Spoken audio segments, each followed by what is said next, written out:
Hi Miss Jean, ako po si Alex. May karanasan po ako na masasabi kong masaya at hindi ko makakalimutan. Pero sa kabilang banda, kung iisipin, nakakalungkot rin. Nasa edad 40 na ako ngayon. Noong kapanahunan ng kabataan ko ay masasabing ang mga babaeng nasa edad 15 to 18 ay halos wala pang masyadong alam sa mga bagay na ginagawa ng mag-asawa. Maaaring naririnig na nila iyon o may kaunti na ring alam pero wala pa silang lakas ng loob para subukan iyon. Lalo at sinabi sa kanila na maaari silang madisgrasya at masira ang kinabukasan. Pero sa panahon ngayon ay mas mapang-ahas na ang mga kabataan. Hindi na natatakot na mapahamak o magkaroon ng maagang pananagutan. Kaya maswerte na lang ang ganitong uri ng mga kabataang babae kung matatapat sila sa lalaking marunong kung paano makakaiwas na hindi makabuo. Dahil kung pareho lang din na walang alam at puro lang kapusukan ang pinapairal, ay talagang maagang masisira ang buhay.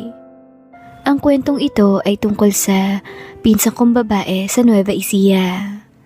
Bale, kapatid ng mama ko ang nanay noon, si Tita Annie. Isang araw noon, sabi ni mama ko sa akin, "Anak, dalawin mo nga sina Tita Annie mo sa Nueva Ecija. Huling balita ko sa kanya, noong nakaraang buwan ay nagsa-sideline daw siya ng labada. Dahil nagsara na siya ng kanyang tindahan. Gawa ng nag-astos niya nga raw yung puhunan niya dahil sa gamutan sa kanyang goiter. Tamang-tama at nanalo ako sa weteng. Bigyan mo ng 10,000 pampuhunan na paniwala sa kanyang tindahan." "Okay po ma, bukas po ako dadalaw sa kanila." Sagot ko pa. Kinabukasan nga noon ay agad na akong bumiyahe papuntang Nueva Ecija. Noong mga panahong iyon ay nasa 28 na ako. Wala pa akong regular na trabaho noon, pero may trabaho akong contractual every 5 months. Nag-e-end ang kontrata. Saktong-sakto lang naman na kaka-end of contract ko lang noon, kaya wala pa akong pasok sa trabaho. Pagkarating ko roon sa bahay nila Tita Annie, ay walang tao sa bahay nila. Ang bahay nila ay nakatirik sa gitnang bahagi ng 2 hektaryang lupain. Bale, namana iyon ng asawa ni Tita Annie sa mga magulang. Malalawak kasi ang mga lupain roon. Kaya yung mismong parte lang ni Tito Pilo ay 2 hektarya na. Nagtatanim rin ng gulay at mais doon si Tita Annie. Nasa dulong bahagi rin ang bahay nila kaya walang malapit na kapitbahay. Yung tindahan naman ni Tita Annie ay sarili nilang lupain na malapit sa barangay hall. Kaya marami rin ang magiging customer kapag may tinda. Nakapasok naman ako agad sa bakuran nila dahil kahoy lang naman ang pintuan ng bakuran at hindi rin naman nakasara noong dumating ako. Pagkarating ko sa mismong bahay nila ay tinawag ko ang pangalan ni Tita Annie. Pero walang sumasagot. Maging ang anak niyang si Pamela ay tinawag ko rin. Hindi rin sumasagot. Kaya saglit akong napaisip kung nasaan kaya sila. Inilipag ko ang bag ko sa loob ng kanilang bahay dahil bukas naman ang bintana. Tsaka ako naisipang magpunta sa batis sa unahan ng bahay nila. May batis roon na madalas kong pagpaliguan noong mga panahong nasa high school at college ako, kapag bumabakasyon kami sa kanila. Malayo pa lang ako ay nakita ko nang naroon si Tita Annie at ang pinsan kong si Pamela. "Mama, si Kuya Alex po." Masayang sigaw pa ni Pamela. Napalingon naman agad si Tita Annie. "Oh, Alex, paano mo na lamang narito kami?" Hindi ko po alam tita. Namiss ko lang po ang batis na to kaya naisipan kong pumunta rito. Wala po kasing tao sa bahay niyo eh. Inilagay ko lang ang bag ko sa loob. Bukas naman po ang bintana. Ah, ganun ba? Bakit ka nga ba naparito? Ganito po kasi yan tita. Sabi po ni mama sa akin na nagsarad na daw po kayo ng tindahan. Dahil nagamit niyo daw po ang puhunan sa gamot para sa goiter niyo. Tapos noong nakaraang linggo, nanalo po si mama sa weteng. 40,000 pesos po, kaya ayun, nagpadala siya ng 10,000 para ipangpuhunan mo raw ulit sa tindahan mo. Tapos ako naman po ay eto, kakatapos lang ng 5 months contract sa opisina. Kaya nagdagdag na rin po ako ng 5,000 sa bigay ni mama para mas marami kayong maging paninda. Naku Alex, maraming salamat sa inyo ni ate ha. Hulog talaga kayo ng langit. Totoo talaga na wala na talaga kami ngayon dahil naubos ang pera namin sa gamutan ng aking goiter. Pero ayos na rin naman iyon sa akin dahil gumaling naman ako. Kaya ito kami ngayon, nagsisimula sa zero. Kaya ito, paglalabada muna para maitawid ang pang-araw-araw na pagkain. Ito po tiyong, 15,000 yan. Para yan sa puhunan niyo sa negosyong tindahan. Ito naman, 5,000 po. Pambili ng bigas at ulam habang narito ako. Para hindi na po mabawasan yung pampuhunan sa tindahan. Tsaka tita, okay lang po ba na dito muna ako? Kahit na 2 o 3 linggo lang. Pahinga ko po kasi ngayon sa trabaho eh. Pagkabalik ko ay muli na naman akong magpapa-assign sa ibang kumpanya. Kaya ito po, sinamantala ko na rin ang pagpunta ko rito para makapagbakasyon. Palagi na lang po kasing polusyon ng nakakasagupa ko roon eh. Abay, walang problema sa amin kung dito ka magbakasyon. Nagtaka nga kami dahil matagal-tagal ka nang hindi dumadalaw rito. Opo. Kasi naging sunod-sunod ang pagkaka-assign ko sa iba't ibang company. Sayang naman po kung tatanggihan ko lalo at mahirap makahanap ng trabahong opisina sa ngayon. Ala, sige. Maiwan ko na kayo rito ha. Pamela, ikaw na ang magtuloy ng pagbabanlaw niyan. Kaunti lang naman yung nasa iyo. Iuuwi ko na ang mga natapos natin.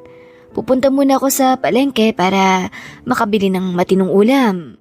Ikaw ba Alex? Ano bang gusto mong ulam?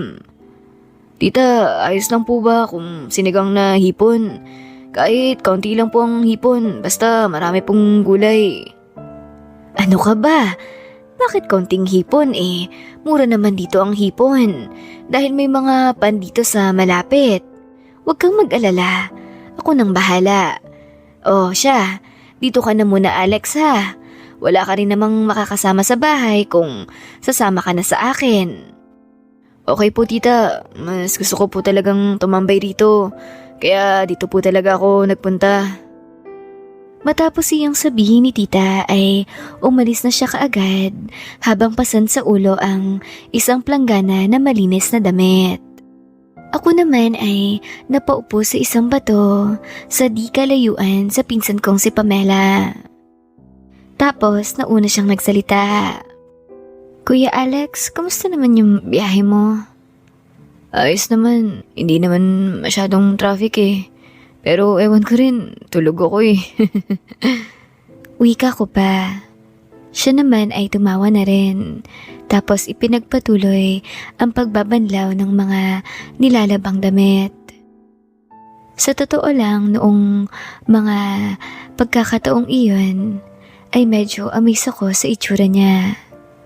Huling dalaw ko kasi sa kanila ay 4 na taon na rin yata. Grade 6 siya noon. Isa pala siyang payat at makulit na bata. Malayong malayo sa itsura ng dalagang kaharap ko ngayon na nasa katamtaman ang tangkad na 5'4" o 5'5". May balingkinitang katawan, sakto ang kaputian, hindi tisay, hindi rin naman morena. May malusog na mga pisngi pero hindi mataba. Mahabang buhok, katamtamang hugis at laki ng ilong at makipot na labi. Pero ang bagay na higit na nag-develop sa kanya ay ang dinadala niya sa kanyang harapan o iyong kambal. Palibasa siguro walang inaasahang ibang tao sa loob ng lupain nila kaya hindi na siya nag-abala pang magsuot ng panloob na itaas na bahagi. Kaya malinaw kong nakikita ang pagkakahulma ng magandang tanawin. Lalo pa at naka-t-shirt siya na puti na medyo luma at manipis na. Kaya tuloy sa tuwing tititig siya sa akin, sa mga mata ko ay ibinabaling ko ang tingin ko sa ibang direksyon para hindi niya mapansin na panay ang titig ko sa magandang tanawin ng kanyang harapan. Pam, anong year mo na ngayon? 4th year na po ako, kuya. So, may boyfriend ka na? Wala na po. Noong 2nd year at 3rd year ako, nagka-boyfriend ako. Kaso, nag-break din.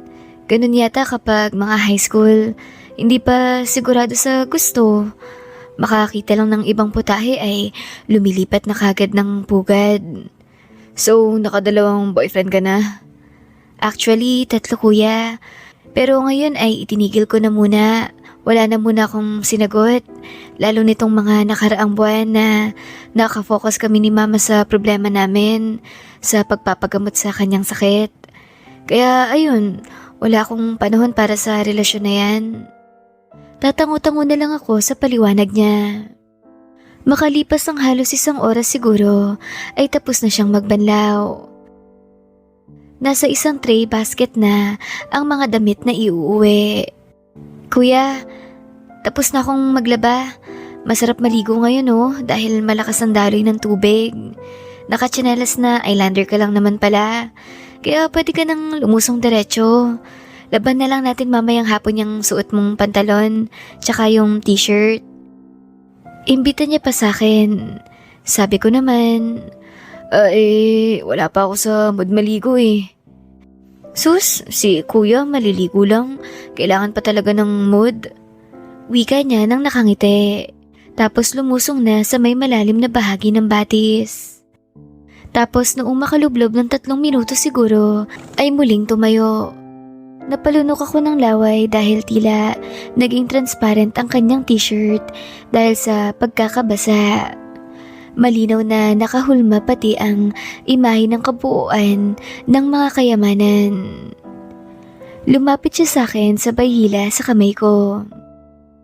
Halika na kuya, maiinitan ka sa bahay mamaya kung hindi ka maliligo ngayon. Lalo at galing ka pa sa malayong biyahe Sabi ko naman. Sige na nga, ang kulit mo eh. Nagpatianod na nga lang ako sa hila niya at magkasama na kaming maupo sa may bahagi ng batis na nasa may hanggang bewang rin ang lalim. Hindi ko alam kung bakit habang naliligo kami ng magkaharap ay tila kakaiba ang mga titig niya sa mga mata ko at nakangiti. Iyon bang tila namumungay ang mga mata na may kakaibang pahiwatig. Kuya Alex sabon. Magsabon ka sa katawan mo. Para totoong ligo na talaga. Wika niya sabay abot ng sabon na panligo na inilapag niya sa may bato. Nagtanggal ako ng t-shirt para makapagsabon ng mabuti sa katawan. Noong matapos magsabon, sa may harapan ay sabi niya, "Akin na yung sabon kuya, sabunan kita sa likuran." Agad ko naman iyong inabot sa kanya. Matapos akong masabunan ay umupo na ako para mabanlawan ng tubig ang katawan. Siya naman ay nagsabon sa harapang bahagi habang nakaharap sa akin.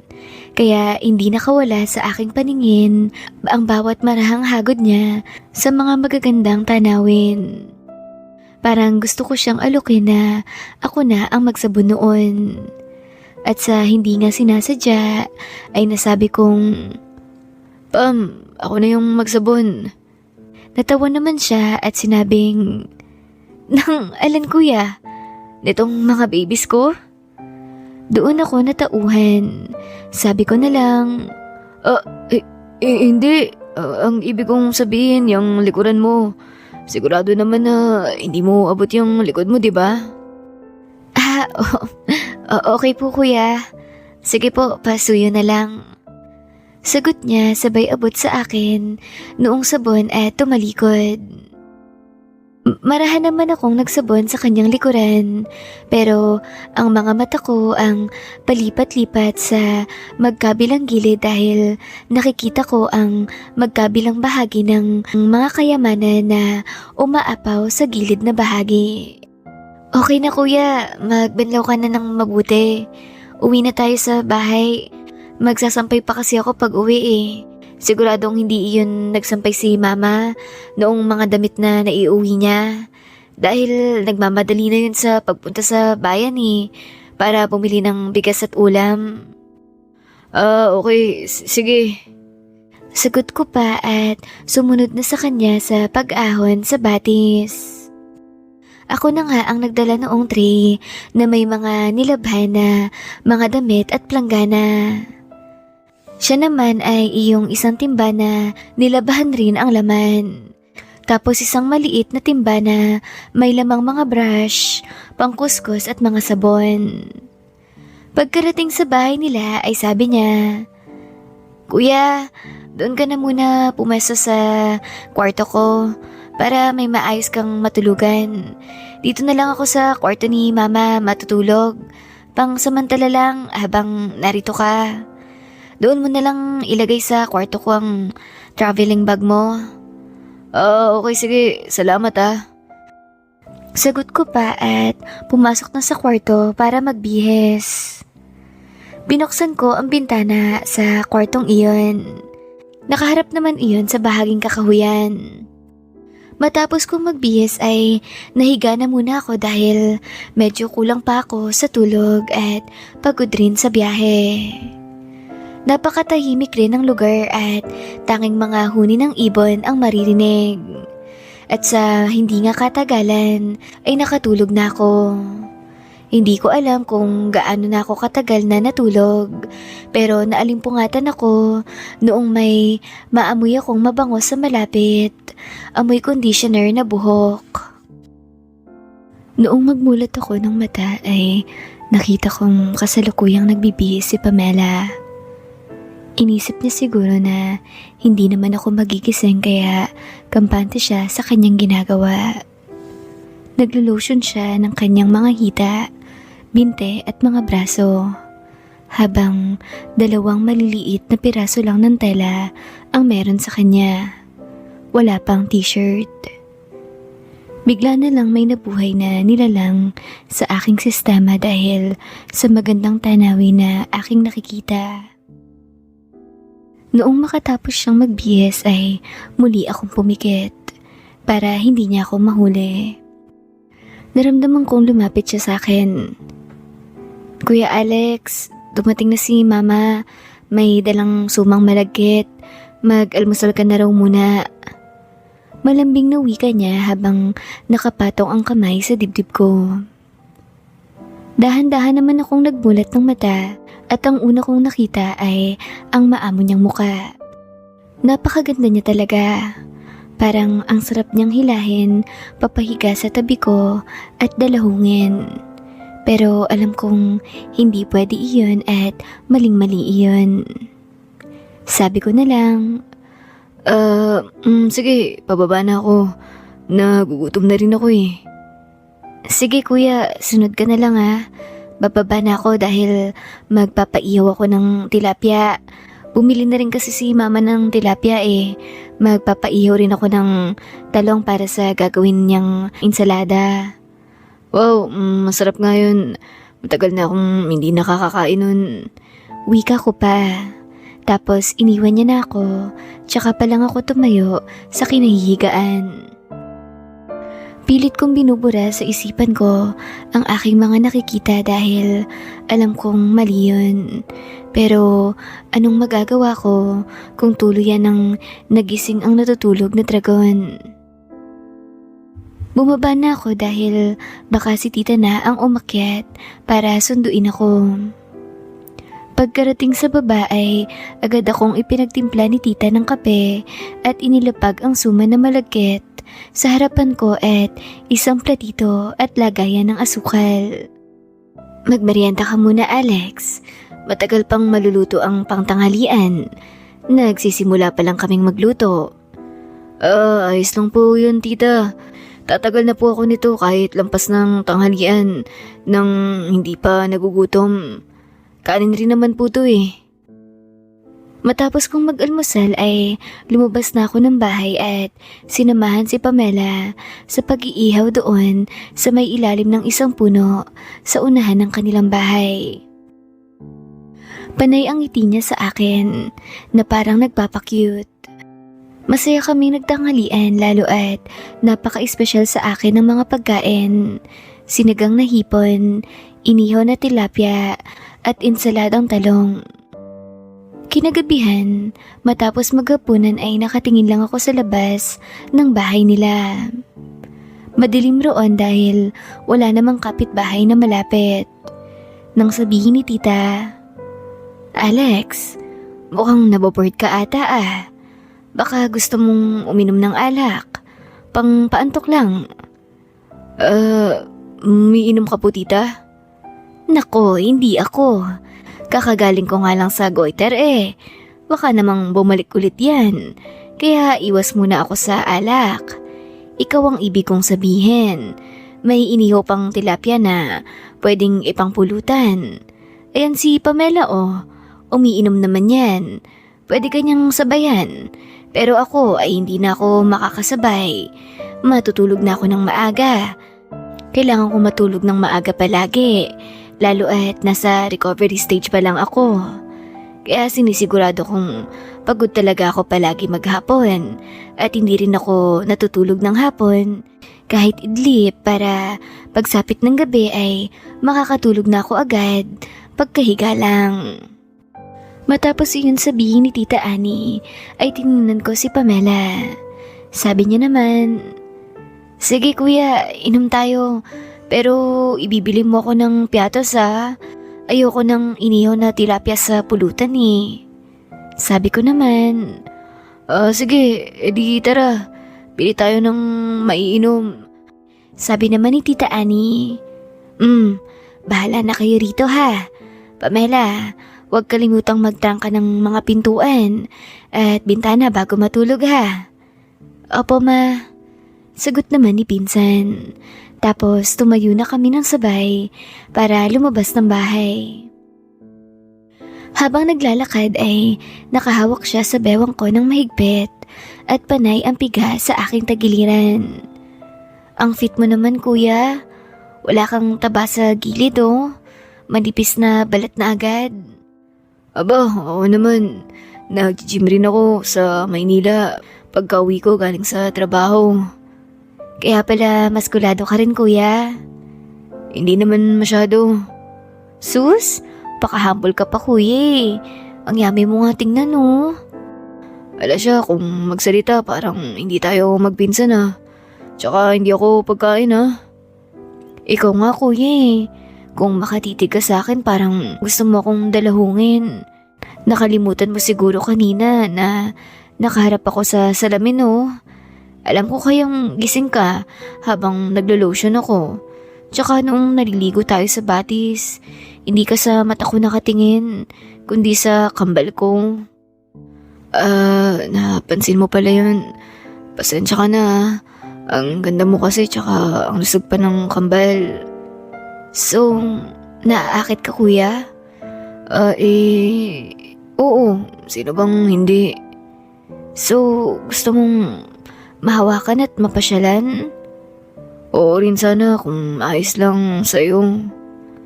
"Okay lang sa akin kuya. Ikaw pa ba? Malakas ka nga sa akin eh.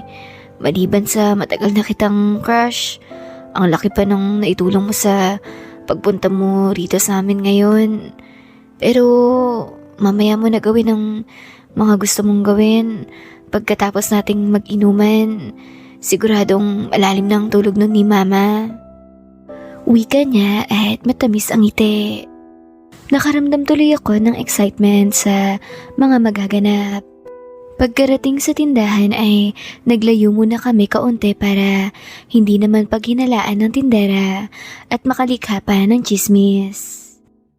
Bumili kami ng isang gin na 4 kanto, tapos juice at chips. Noong makuha ang mga pinamili ay agad na nga kaming umuwi. Ako na nga ang nagtimpla noon sa isang pitchel dahil sinindihan ko pa iyon para mapatay ang amoy ng alkohol. Habang nagiinom kami ni Pamela ay panay ang haplos niya sa hita ko. Kaya naman nahihirapan na akong magpigil. Nakakagigil na talaga siya at tila binabaliw ako ng mga kakaibang titig niya. Pasado 11:00 ay itinigil na namin ang aming inuman. Hindi pa ubos ang alak pero ubos na ang pasensya ko sa kanya. Kailangan ko na siyang parusahan sa pang-aakit niya sa akin. Kuya, saglit lang. I-check ko lang muna si mama kung humihilik na ba. Para siguradong tulog na talaga. Okay, sige. Sisimulan ko na lang din muna ang pagliligpit nito. Wika ko at ibinalik ko sa bote ang natirang alak sa pitchel. Ilang saglit pa ay muli na siyang lumabas ng kwarto ng kanyang ina. Agad akong inupuan sa hita ng paharap at tinawid ang distansya ng aming mga labi. Binitawan ko na rin ang natitirang pagpipigil ko sa aking sarili at agad na siyang pinagbigyan. Nakakalimot na rin ako.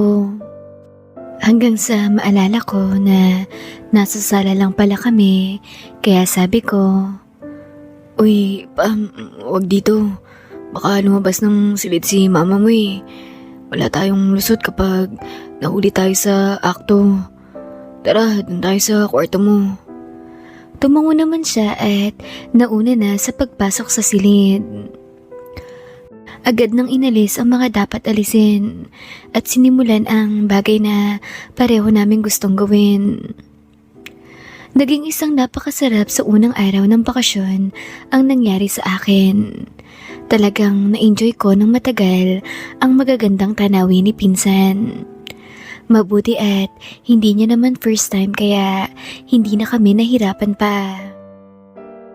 Agad naming na-enjoy ang aming mga ginagawa. Marunong din siya sa mga bagay-bagay.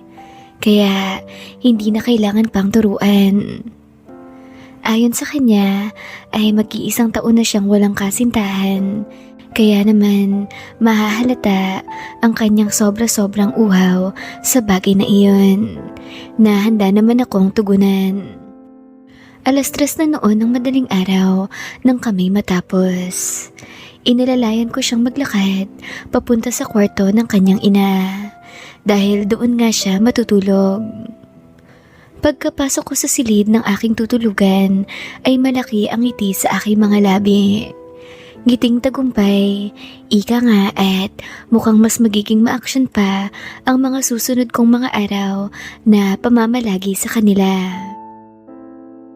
Kinabukasan, nagising ako noong maramdamang may gumagawa ng masayang bagay sa aking bandang ibaba. Akala ko nga nung una ay isang panaginip lang, pero unti-unting bumababaw ang tulog ko hanggang sa tuluyan akong magising. Noong magmulat ako ng mata ay nakita kong abala si Pamela sa kanyang ginagawa sa ibaba. Ang aga niya na. Bati ko pa. Good morning, Kuya Alex. Simulan ko na muna rito ha. Bitin pa kasi ako eh. Bitin ka pa? Si mama mo, baka mahuli ka. Nako, wag mo nang alalahanin yun. Baka lampas pa ng katanghalian pa yun umuwi. Papunta na kasi siya ngayon sa bayan para maggrocery ng mga paninda na ilalagay sa tindahan. Bakit hindi mo sinamahan? Di walang mag-aasikaso sa'yo rito kung sumama ko. Tsaka magbabayad iyon ng boy na makakatulong sa pagkakarga ng mga pinamili niya. Pagkarating naman sa tindahan ay naroon naman ang mga kumari niya eh. Yung madalas niyang inuutusan na magbantay ng tindahan. Iyon ang tutulong sa kanya sa pagdi-display roon. Magluluto na lang muna ako ng dinengdeng para sa tanghalian natin. May inihaw pa naman na tilapia. Iyon ang isasahog ko pero bago ako magsimula sa paghahanda ng mga gulay ay pagbigyan mo muna ako kuya. Ay, ikaw talaga. Napaka-hinin mo tingnan pero may itinatago ka palang kakaibang bangis. Huwag ka nang magreklamo kuya. Sa'yo lang naman ako ganito eh. Kasi may tiwala ako sa'yo na hindi mo ako ipapahamak. Wika niya na hindi ko agad nakuha ang ibig niyang sabihin.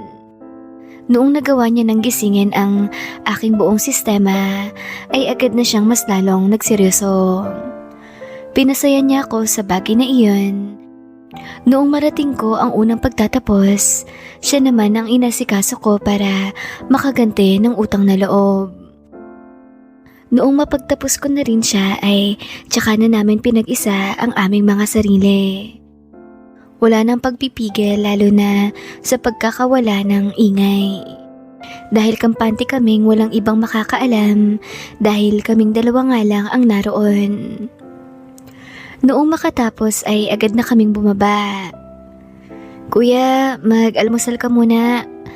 Ito yung pandesalo, tsaka pritong itlog. Teka, at ipagtitimpla rin kita ng kape.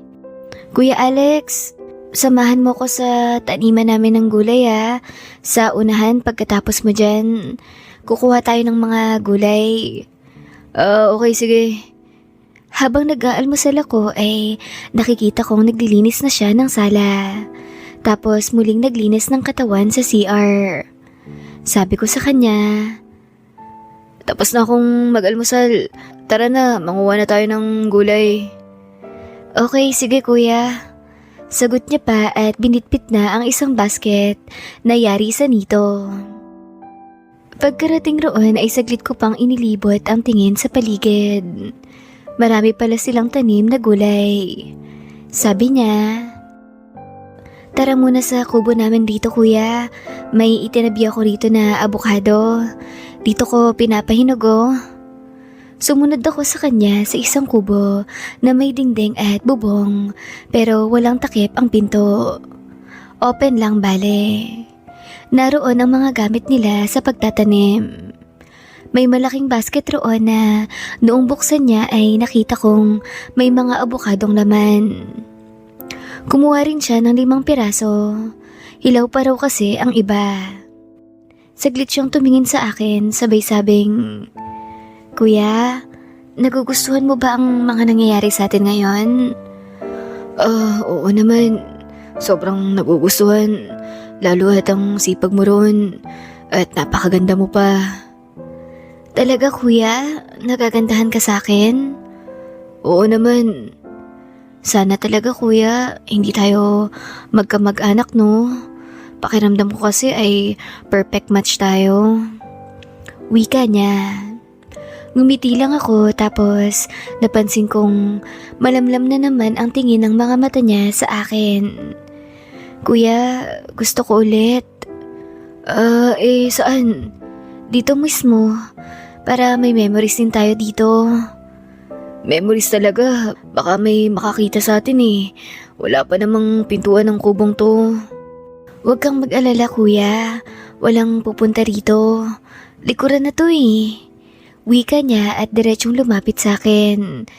Hindi na rin ako tumanggi o mas tama yatang sabihin na napakahirap niyang tanggihan sa ganoong alindog na meron siya. Agad na nga naming sinimulan ang bagay na kanyang nais. Doon din mismo sa kubo sa kanilang gulayan. Noong makatapos ay dinampian niya ako sa labi. Sabay sabing, dito ka lang sa kubo kuya. Ako nang mangunguha ng gulay. Tapos iniwan niya na ako. Ilang saglit pa ay tinawag niya ako na babalik na raw kami sa bahay nila dahil kumpleto na iyong mga gulay na nakuha niya. Pasado alauna noong dumating ang mama niya o si Tita Annie, kasama ang isang may katamtamang edad na ginang. Iyon daw ang kumare ni Tita. Kumain lang sila tapos agad ring umalis para bumalik sa tindahan at mag-display. Noong makaalis na nga sila ay muli na naman akong pinuntahan ni Pamela sa kwarto at muling humiling na sa lakayin ko muli ang teritoryo niya na hindi ko naman tinanggihan. Magmula nga noon ay araw-araw na namin iyong ginagawa. Mapaumaga, hapon o gabi, lalo at madalas ring wala si tita dahil nag-aasikaso ng tindahan. Dahil sa sobrang pagka-enjoy ko sa bakasyon na iyon, ay iniwan ko na kay Pamela ang gamit kong cellphone at ang extra SIM card. May isang cellphone pa naman ako sa Maynila, kaya iyon na ang ginamit ko. Makalipas lang ang 3 linggo ay bumalik na ako ng Maynila at muli nang nagtrabaho. Makalipas ang 3 buwan ay tumawag sa akin si Pamela. Kuya Alex, may tanong ako sa'yo. Ano yun? Sa loob mo ba binibitawan ng lahat kapag ginagawa natin ang bagay na yun? Bakit? Nag-aalalang tanong ko pa. Kasi kuya, buntis ako eh. Ha? Anong ha? Sagutin mo ang tanong ko kuya. Oo, sa loob lahat. Hindi ko kasi napipigilan pa eh. Doon ko na siya narinig na umiyak sa cellphone. Makalipas ng 3 minuto siguro ay muli siyang nagsalita. Kuya, bakit hindi ka nag-ingat? Pwede naman yun sa labas eh. Bakit ka naging pamaya? Pareho naman nating alam na bawal yung ginagawa natin eh. Pareho tayong may iskandalo sa pamilya natin kapag nalaman na ikaw yung ama na dinadala ko. Ganito na lang kuya, para manatiling lihim pa rin ang lahat. Tulungan mo na lang ako sa gastusin at dumalaw ka rito ng madalas. At hindi ko na lang sasabihin sa kanila na ikaw yung ama. Kunyari na lang, nagkita kami minsan ng ex-boyfriend ko at may naganap kaya ako nabuntis. Tamang-tama rin na wala na rito yung mga naging ex ko. Nasa ibang lugar na silang lahat kaya hindi na yun maihahabol ni mama. Okay, sige. Payag ako sa gusto mo. Huwag kang mag-alala. Sa weekend, uuwi ako dyan agad. Sagot ko pa. Magmula nga noon ay naging regular na ang pagpapadala ko ng pera kay Pamela. Dumadalaw rin ako roon para bisitahin siya. Walang kaalam-alam si Tita Annie na hindi iyon normal na pagdalaw lang. Hanggang sa panganganak ni Pamela ay naroon ako tumutulong sa gastusin. Makalipas ang 5 taon ay muling nagkaroon ng boyfriend si Pamela. Tinanggap siya ng lalaki kahit may anak na sa pagkadalaga. At sa kalaunan ay nagpakasal rin sila. Nanatiling lihim na lang sa pagitan namin ni Pamela ang katotohanan na ako ang ama ng kanyang panganay. Sa ngayon naman ay dumadalaw pa rin ako sa kanila at nagagawa namin ang bagay na iyon, lalo at isang seaman ang kanyang asawa. Kaya habang wala iyon, ay ako na ang nagpupuno ng kanyang pangangailangang personal. Wakas. Ayun my loves, dito na po nagtatapos ang kwentong karanasan ng magpinsang sina Alex at Pamela. Sana'y inyong nagustuhan ang kwento nilang ito, lalo at wala namang naging masamang epekto sa kanila ang kanilang ginagawa. Ito pa nga ang mas nagpatibay sa kanilang samahan bilang magpinsan. Bago matapos ang videong ito, ay sana mag-subscribe ka na rin muna para makasama pa rin kita sa iba pang mga kwentong i-upload ko rito. Mag-iwan ka na rin ng bakas o kaunting mensahe para sa akin ha, para alam kong nakasama kita sa kwentong ito. At muli ko ring ipapaalala na pwede ka ring magbahagi ng kwento mo rito, my loves. Safe ang identity mo rito, maging ang ibang tauhang kasama sa iyong kwento. I-PM mo lang ako sa ating official Facebook page na Miss Fujiko. Hintayin ka namin roon, my loves ha. See you in the next story. Bye-bye and take care.